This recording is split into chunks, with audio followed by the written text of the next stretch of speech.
Hi all, അസ്സലാമു അലൈക്കും. Welcome back to Silna's kitchen. ഇന്നത്തെ റെസിപ്പി ഭയങ്കര വെറൈറ്റി ആയിട്ടുള്ള എന്നാൽ നല്ല ടേസ്റ്റി ആയിട്ടുള്ള ഒരു അടിപൊളി ഈവനിങ് സ്നാക്സിന്റെ റെസിപ്പിയാണ്. കുട്ടികൾക്കും വലിയവർക്കൊക്കെ ഒരുപോലെ ഇഷ്ടാവും. അപ്പോൾ ഇതെങ്ങനെയാണ് തയ്യാറാക്കുന്നതെന്ന് അറിയാനായിട്ട് വീഡിയോ സ്കിപ്പ് ചെയ്യാതെ മുഴുവനായിട്ടൊന്ന് കണ്ടു നോക്കണേ. റെസിപ്പിയിലോട്ട് കിടക്കുന്നതിന് മുമ്പായി സിൽനാസ് കിച്ചൺ ചാനൽ ആദ്യമായിട്ട് കാണുന്നവരാണെങ്കിൽ പ്ലീസ് ഒന്ന് സബ്സ്ക്രൈബ് ചെയ്തേക്കണേ. ഒപ്പം തന്നെ ഈ വീഡിയോസ് നിങ്ങൾക്ക് ഇഷ്ടപ്പെടുകയാണെങ്കിൽ ഒരു ലൈക്ക് ചെയ്ത് ഷെയർ ചെയ്ത് ഹൈപ്പ് ചെയ്യാനും മറക്കരുത്. ഇതിനായി ആദ്യം തന്നെ ഒരു പാത്രത്തിലേക്ക് 250 ml കപ്പിൻ്റെ അളവിൽ 2 കപ്പ് മൈദാമാവാണ് ഇട്ട് കൊടുക്കുന്നത്. ഗോതമ്പ് മാവിൽ വേണമെങ്കിലും ചെയ്തെടുക്കാവുന്നതാണ്. ഞാനിവിടെ മൈദാമാവാണ് എടുത്തിട്ടുള്ളത്.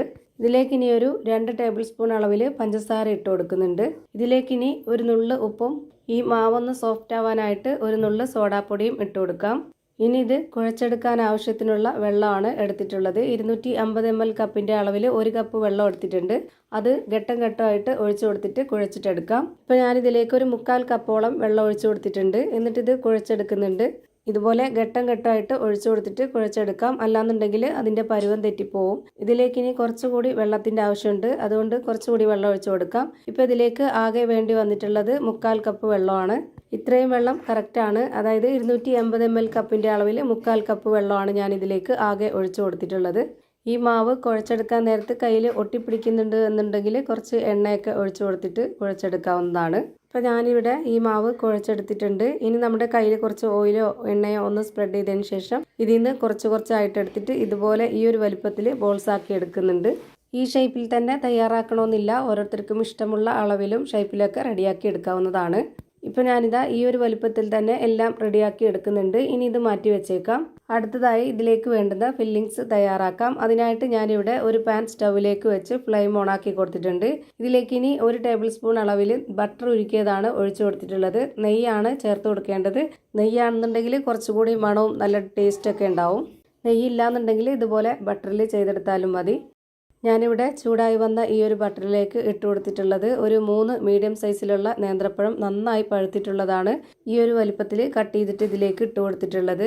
പിന്നെ അതിലേക്ക് ഒരു 1/2 കപ്പ് അളവിൽ തേങ്ങ ചിരകിയതും കുറച്ച് അണ്ടിപ്പരിപ്പ്, മുന്തിരി, ഏലക്ക ഇതെല്ലാം കൂടെ ചേർത്തിട്ട് കൊടുത്തിട്ടുണ്ട്.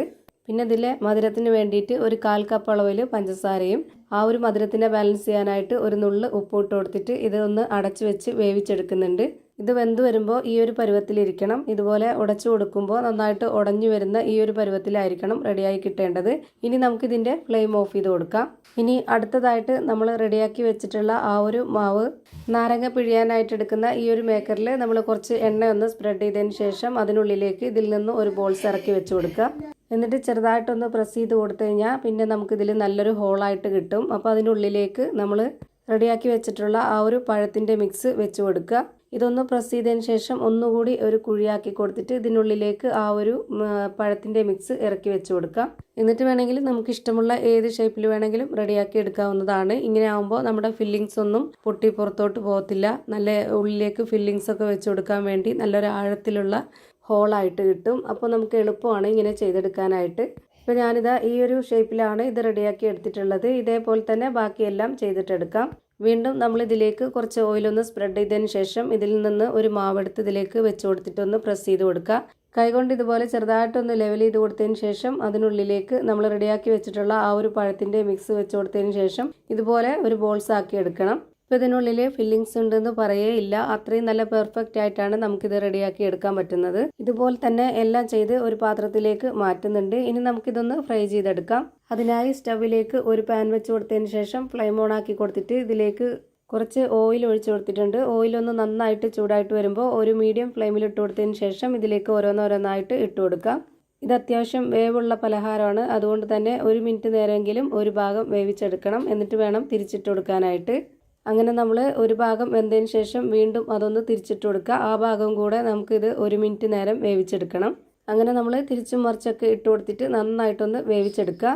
ഈ പലഹാരത്തിന് എണ്ണ കുടിക്കുമെന്നോർത്ത് പേടിക്കേണ്ട. ഒട്ടും തന്നെ എണ്ണ കുടിക്കാത്ത നല്ല കിടിലൻ ടേസ്റ്റി ആയിട്ടുള്ള ഒരു പലഹാരമാണ്. ഇപ്പോൾ ഞാനിവിടെ തിരിച്ചും മറിച്ചൊക്കെ ഇട്ട് കൊടുത്തിട്ട് നല്ലപോലെ വേവിച്ചെടുത്തിട്ടുണ്ട്. ഇനി നമുക്കിത് ഓരോന്നോരോന്നായിട്ട് എടുത്തു മാറ്റാം. ഞാനിപ്പോൾ ഇതാ ഒഴിച്ചു കൊടുത്തിട്ടുള്ള എണ്ണ എത്രയാണോ അത്രയും തന്നെ ഇത് ഫ്രൈ ചെയ്ത് മാറ്റിയതിന് ശേഷവും ഈ ഒരു പാനിലുണ്ട്.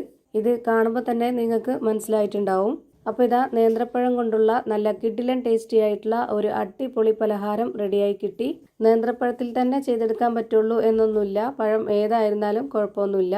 നേന്ത്രപ്പഴത്തിൽ ചെയ്തെടുക്കുന്നതാണ് കൂടുതൽ ടേസ്റ്റ്. പഴംപൊരിയേക്കാളും കൂടുതൽ ടേസ്റ്റ് ഇതാണെന്ന് തോന്നുന്നു. അത്രയും നല്ല ടേസ്റ്റി ആയിട്ടുള്ള ഒരു അടിപൊളി പലഹാരമാണ്. ഇതിനുള്ളിലുള്ള ആ ഒരു ഫില്ലിങ്സ് എങ്ങനെയായിരിക്കുന്നതെന്ന് അറിയാനായിട്ട് ഇതൊന്ന് കട്ട് ചെയ്ത് കാണിക്കുന്നുണ്ട്. അപ്പോൾ ഇത്രയേ ഉള്ളൂ ഇന്നത്തെ വീഡിയോ ഇഷ്ടമായാൽ ലൈക്ക് ചെയ്യാനും കമൻറ്റ് ചെയ്യാനും ഷെയർ ചെയ്യാനും മറക്കരുത്. ഞാനിടുന്ന പുതിയ വീഡിയോസ് നോട്ടിഫിക്കേഷനായിട്ട് കിട്ടുന്നതിന് വേണ്ടി സബ്സ്ക്രൈബ് ചെയ്ത് ബെല്ലൈക്കൺ അമർത്തി അതിൽ ഓൾ എന്ന ഓപ്ഷൻ എനേബിൾ ചെയ്യാനും മറക്കരുത്. പുതിയൊരു വീഡിയോയുമായി വീണ്ടും വരും. Thank you for watching.